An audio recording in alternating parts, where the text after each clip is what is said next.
Olá, eu sou o pastor Eliezer Carvalho do Instituto Bíblico Didático Carvalho Cursos, e o curso que você está é o curso de Capelania Hospitalar e Prisional.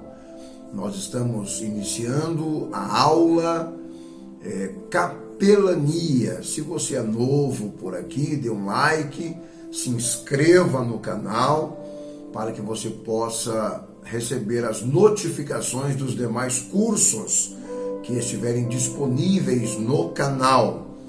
Quando você estiver terminado de ouvir ou assistir esta aula, você poderá entrar em contato com o WhatsApp do Instituto Bíblico Didático Carvalho Cursos para solicitar o seu certificado e a sua credencial, tá bem?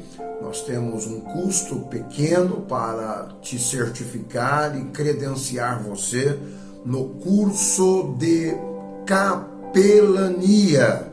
Tem uma ótima estada com a gente aqui neste momento, nesse curso que é de suma importância para a sua vida, para o seu ministério, para você executar o ministério nos hospitais e também nos presídios. Então, o Ministério de Capelania é uma obra muito importante. No hospital, a mente e o coração estão geralmente mais abertos à mensagem do Evangelho. Quando o Senhor Jesus esteve aqui na terra, ele englobava o homem em sua totalidade, o corpo, alma e espírito. Não podemos ser negligentes e deixar de seguir os passos de Jesus. Hoje, a ciência médica conhece que a paz espiritual no paciente pode contribuir muito para a sua recuperação física. A palavra capelania não é um termo dos tempos mais modernos. Esta palavra, dada aos serviços religiosos prestados por oficiais treinados, teve origem lá nas Forças Armadas no Exército em 1776. Conta-se que na França, um oficial chamado Sargento Martinho, ao encontrar com um homem abandonado na rua debaixo de chuva e frio, cortou a sua capa em um símbolo de amor ao próximo e de solidariedade. Ele cobriu aquele homem, utilizando-se de humanismo, de caridade, de ajuda e amor ao próximo. Ao morrer, essa capa foi levada como uma relíquia para a igreja para ser venerada.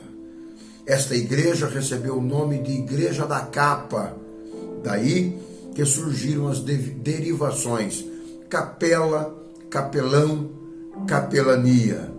Guarde bem esses termos.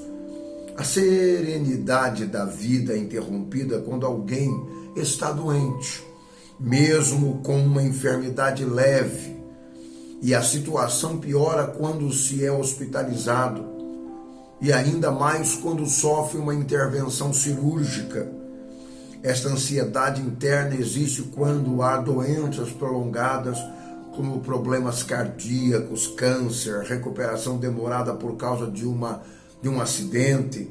A ansiedade se intensifica quando alguém torna-se inválido e o mundo continua a funcionar sem ele. O fato de alguém estar doente não quer dizer que ele cesse de ser uma pessoa. Precisa de compreensão, amor e apoio.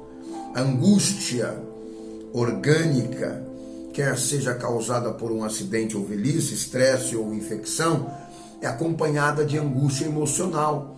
Por outro lado, pesquisas demonstram que angústia emocional frequentemente produz enfermidade. Raramente o cristão encontrará o ser humano tão despido de máscara e vaidade quanto numa enfermidade.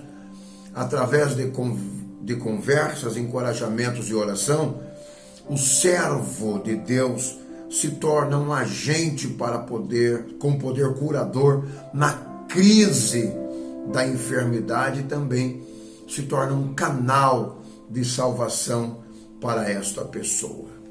Uma água.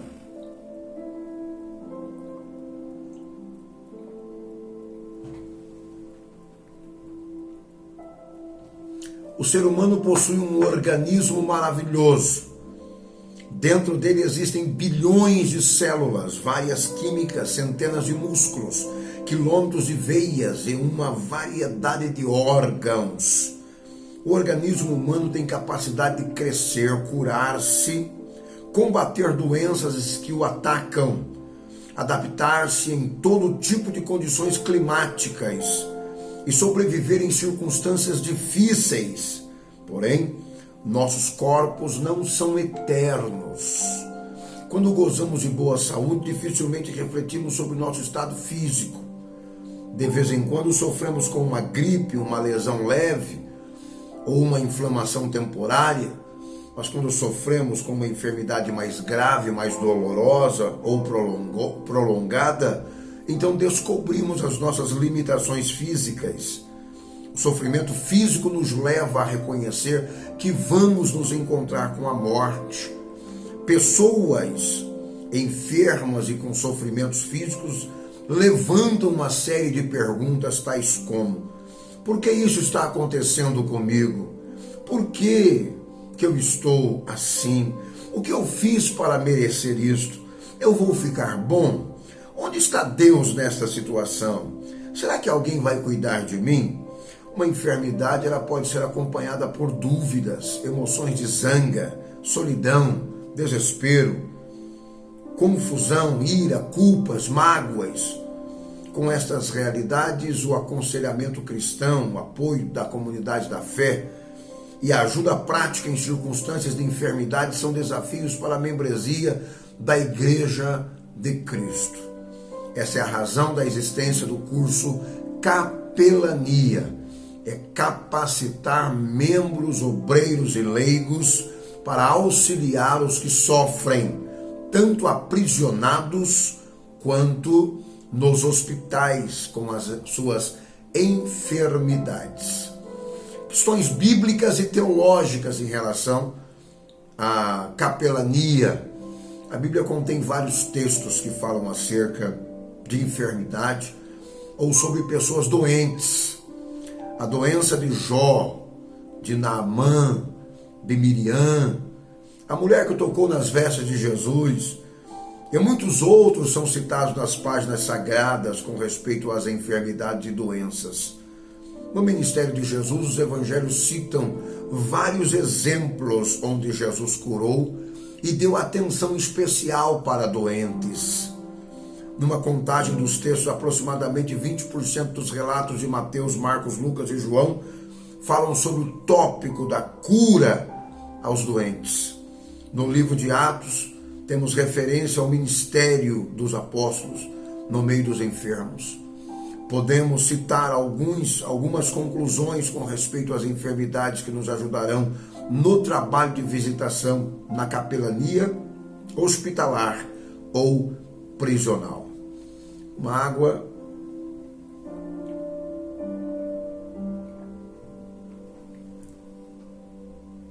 Prosseguimento, emoções do paciente. Não é fácil ficar doente, especialmente quando nossas rotinas são totalmente interrompidas. Quando nos compreendemos o que está errado com os nossos corpos, ou não compreendemos o que está errado com os nossos corpos, ou não sabemos quando ou se iremos ficar curados. Quando ficamos doentes ou bastante para procurar ajuda médica, devemos nos submeter ao cuidado de estranhos, alguns dos quais são mais indiferentes ou científicos do que compassivos e sensíveis. Tudo isso aumenta a nossa sensação de desânimo em face da doença.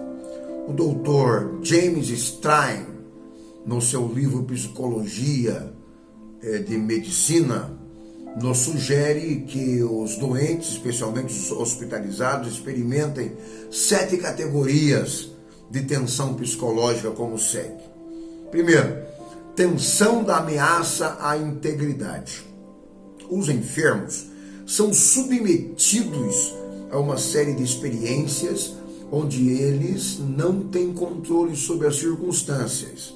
O paciente tem que obedecer a um médico, ouvir uma enfermeira, se submeter à estrutura do hospital ou agenda estabelecida pelo tratamento médico, aceitar ordens para dormir, sem mesmo ele querer dormir, receber orientações para tomar medicamentos sem ele querer tomar o medicamento, ser instruído sobre o que deve ou não comer, etc. Um enfermo volta a ser uma criança, e isto não é fácil para ninguém. Segundo, tensão do medo de estranhos.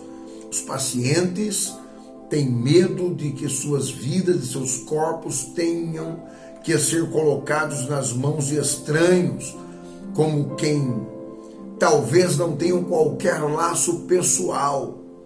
Terceiro, tensão da ansiedade da separação. A enfermidade nos separa. Amigos, lar, rotina costumeira, o trabalho. Durante a internação no hospital, ficamos separados das pessoas e das coisas que nos são mais familiares. No momento em que mais precisamos delas, elas estão afastadas de nós porque estamos aprisionados em um leito de hospital. Quarto, tensão do medo de perder a aceitação. A doença e os ferimentos podem deixar a pessoa fisicamente deformada, obrigando a moderar suas atividades e tornar dependentes de outros. Tudo isso pode ameaçar a sua autoestima e levar a temer temer que devido a essas mudanças as pessoas não irão mais amá-las ou respeitá-las. O quinto, tensão do medo de perder o controle. Todos nós sabemos que as pessoas gostam de estar no controle, né? Gostam de não perder o controle. Perder o controle da força física, da agilidade mental, controle dos intestinos, da bexiga, controle dos membros da fala, da capacidade de dormir, das suas emoções. É uma ameaça para qualquer paciente. E essas ameaças se tornam maiores quando o paciente está exposto em um leito de hospital. Sexto, tensão do medo de expor ou perder partes do seu corpo. As pessoas doentes precisam expor as partes do corpo que doem e submeter-se aos exames visuais, toque por parte de uma pessoa que ela nunca viu e também pelo médico. Isso pode ser embaraçoso e por vezes ameaçador para a pessoa, especialmente quando se torna aparente que uma parte do nosso corpo está doente e precisa ficar exposto. Quem tem que ser operado ou mesmo precisa ser removido algo do nosso corpo, por isso ficará exposta. Então, a tensão do medo de expor uma parte do seu corpo publicamente. Tensão da culpa e do medo de um castigo. A doença ou acidentes levam muitas pessoas a pensar que o seu sofrimento possa ser um castigo por pecados ou erros cometidos. Esta era a opinião dos amigos de Jó e tem sido aceita por milhares de pessoas desde então, deitados na cama e se perguntando por que essas pessoas podem se deixar vencer pela culpa, especialmente se não houver reestabelecimento. Apesar de essas tensões serem comuns aos enfermos, temos que saber que existem diferenças no modo das pessoas reagirem. Algumas pessoas podem estar sofrendo também com outras emoções, além das doenças e das dores causadas por essas doenças. Então, algumas pessoas ficam deprimidas por causa da doença, desanimadas por causa do tratamento, frustrada com a própria existência, iradas com Deus e com os médicos, culpadas por não terem cuidado da saúde antes, confusas com os prognósticos dados pelos médicos. Assuntos que devem ser avaliados com respeito ao trabalho aos enfermos. O hospital é uma instituição que busca cura física. Devemos respeitar o ambiente, a estrutura hospitalar e trabalhar dentro das normas estabelecidas. Como evangélicos e Constituição brasileiras, nos dá direito de atendermos os doentes, porém não é um direito absoluto. Devemos fazer nosso trabalho de forma que não atinja direito dos outros. Como é que você encara uma doença ou sofrimento humano?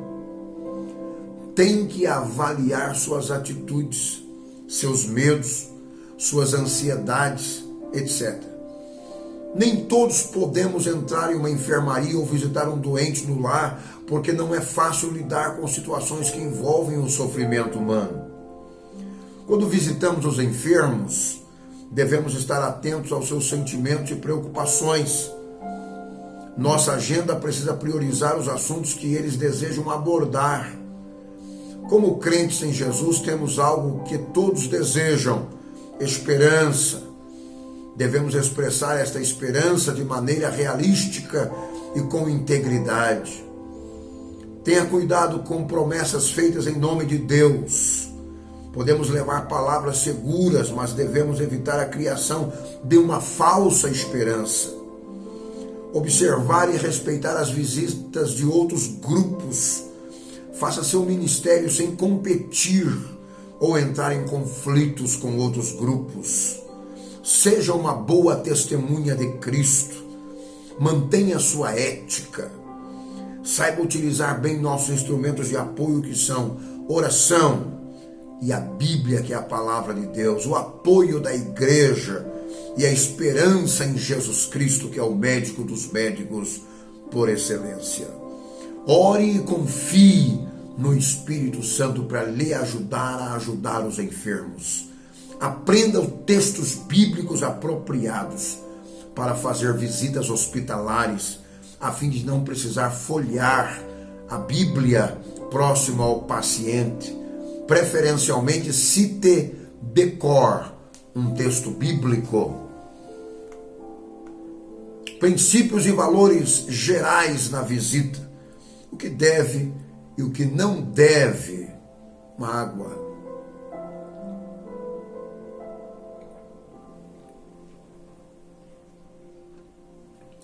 O que deve? Identificar-se ao paciente apropriadamente. Reconhecer que o doente pode apresentar muita dor, ansiedade, culpa, frustrações, desespero e outros problemas emocionais e religiosos. Esteja preparado para enfrentar essas circunstâncias. Use os recursos da vida cristã, que é a oração, a Bíblia, palavras de apoio, esperança, encorajamento e comunhão da igreja. Se orar, seja breve e objetivo. É melhor sugerir que a oração seja feita, ou seja, peça: posso orar por você? Uma oração deve depender da liderança do Espírito Santo, levando em consideração todas as circunstâncias ali no momento. As condições do paciente, o nível espiritual do paciente, as pessoas presentes e as necessidades que foram citadas. Deixar um material devocional, como leitura de um folheto, evangelhos, Novo Testamento, etc. Visitar obedecendo às normas do hospital. Pedir de antemão se uma visita no lar é possível e no horário conveniente. Dar liberdade para o paciente falar. Ele tem suas necessidades que deve tornar-se a propriedades para a visita. Demonstrar amor, carinho, segurança, confiança, conforto, esperança, bondade e interesse pela pessoa. Ficar numa posição onde o paciente possa vê-lo. Isso vai facilitar o diálogo com o paciente. Dar prioridade ao tratamento médico. Respeitar os horários de banho e de refeições. Saber que os efeitos da dor ou dos remédios podem alterar o comportamento e a receptividade do paciente a qualquer momento. Viu que o paciente sentiu dor? Ausente-se. Deixe o ambiente. retorne no momento mais apropriado. Tomar precauções para evitar contato com uma doença contagiosa, sem ofender, mantenha-se distanciamento do paciente. Sendo possível, pode-se aproveitar a capela do hospital para fazer um culto em prol da família, com a presença da família. Se fizer um culto numa enfermaria, pode atrapalhar o atendimento médico de outros pacientes, incomodá-los. Deve então ficar sensível aos sentimentos da família e do paciente. E deve avaliar cada visita para melhorar a sua atuação. Nós estamos tratando do curso Capelania e nós vamos partir para a segunda aula e você deverá assistir a segunda aula para completar esse curso, tá bem? Quando você assistir as 2 aulas, você vai solicitar para a gente o seu certificado e a sua credencial pelo WhatsApp do Instituto, que é 439 20 01 28 60. Esse é o Instituto Bíblico, o WhatsApp do Instituto Bíblico, onde você vai solicitar a sua credencial do seu curso que você está estudando e também o seu certificado. Nós estamos há mais de 21 anos atuando na área teológica. Eu sou pastor, bacharel e mestre em teologia e me coloco sempre à sua inteira disposição. Além de capelão, você poderá também solicitar, se quiser, esse jaleco. Jaleco como esse, além do seu certificado, além da sua credencial, você poderá também ter um jaleco como esse, na manga escrito capelão, tá bem? Capelão, para você entrar nos hospitais. E aqui poderá estar escrito assim, ó, o seu nome como está escrito o meu, tá bem? Pastor Eliezer Carvalho, capelão. Se você quiser, você poderá solicitar também o seu jaleco de capelania, tá certo? Até então a segunda aula, te espero daqui a pouquinho. Shalom Adonai.